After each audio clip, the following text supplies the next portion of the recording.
Hello mga kalabs! Kumusta po kayo?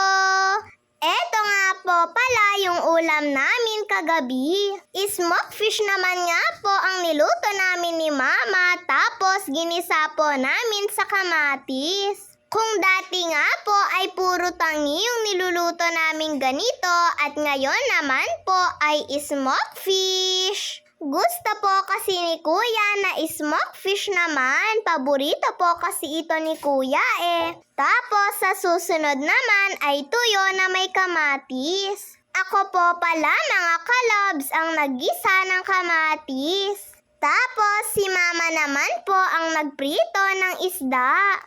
Sobrang talsik po kasi ng smoked fish kapag po piniprito. Syempre, alam nyo na po, natatakot po akong matalsikan. Simple lang naman po ang luto nito mga kalabs. Igigisa mo nga lang po yung kamatis, tapos titimplahan mo po ng asin, paminta, at saka po nor cubes. Tapos, lalagyan din po natin ng konting asukal para naman po tumamis-tamis. Di ba nga po, maasim po yung kamatis, kaya kailangan po natin itong lagyan ng asukal. Yun lang naman po yung pampalasa dito. Tapos, hintayin lang po hanggang po sa maluto na rin yung kamatis. Tapos, kapag naluto na po, ay ilalagay na po yung isda. Natawa nga po si Mama kay Papa dahil bibili lang naman po sana siya ng saging. Pero iba po yung binili niya. Bumili nga po siya ng upo, kamote, at saka po isda. Nako nga, at nagre-request na naman po siya kay Mama na magdinengdeng po siya kinabukasan. Sakto naman po kasing may binigay si nanay na bunga ng malunggay At ayan na nga mga kalabs, nung naluto na po itong isda namin, ay si Mama na lang ang naglagay sa plato. Naku nga, at nakakatakam po ano mga kalabs. At pagkahanda nga po nito ni Mama, ay nauna na nga po silang dalawa ni Papa na kumain. Hindi nga po muna kami nakisabay ni Kuya dahil busog na po kami dyan. Paano naman po kasi mga kalabs, nung hapon pa nga lang po niyan ay ang dami na po namin kinain ni Kuya na kanin. At may natira pa nga din po kasi kaming ulam. Kaya yun na nga lang po yung miniryenda namin ni Kuya. At nagbigay pa nga po si Nanay ng ulam sa amin. Pinakuha nga po yun ni Mama kay Kuya. Dinengdeng din po pala ito pong niluto ni Nanay. Talbos ng kamote, tapos hinalo na lang din daw po ni Nanay yung Chinese pechay. Sayang lang naman daw po kasi ito mga kalabs. At nung pasado 10:00 na nga po ay nagbihis na nga din po pala si Papa. May duty po kasi si Papa at panggabi po siya.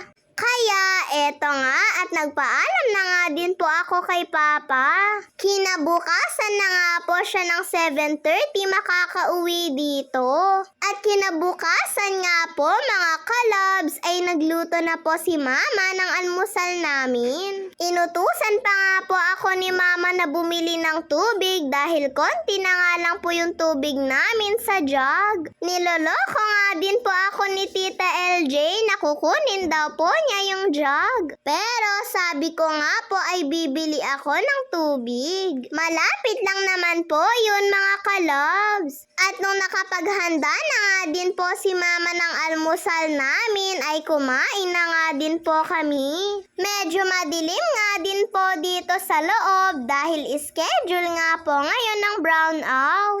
6:00 pa nga lang po mga kalabs ay wala na nga po kaming kuryente. Habang kumakain nga po kami nung napanood ko po itong mga video ko nung baby pa lang po ako ay natatawa nga po ako. Mabuti na nga lang po talaga at nakapag-save po si Mama ng mga videos ko nung maliit pa lang po ako. Tuwang-tuwa nga po ako kapag lagi ko po itong napapanood. Nakukyutan din po kasi ako sa itsura ko dito.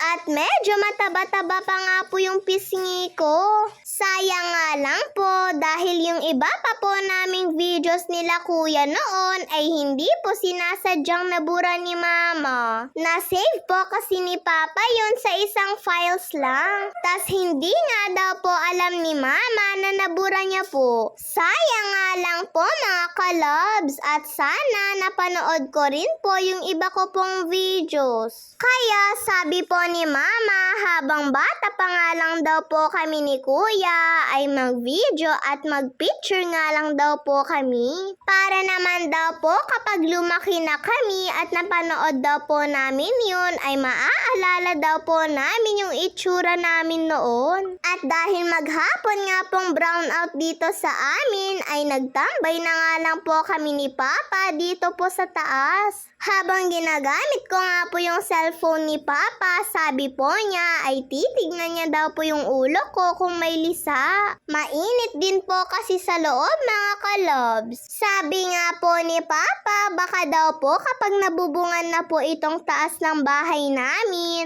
ay baka dito na nga daw po kami laging tatambay. Lalo na po, presko po dito sa taas. Unti-untiin nga lang daw po muna mga kalobs. Pasasaan ba at matatapos din po ito.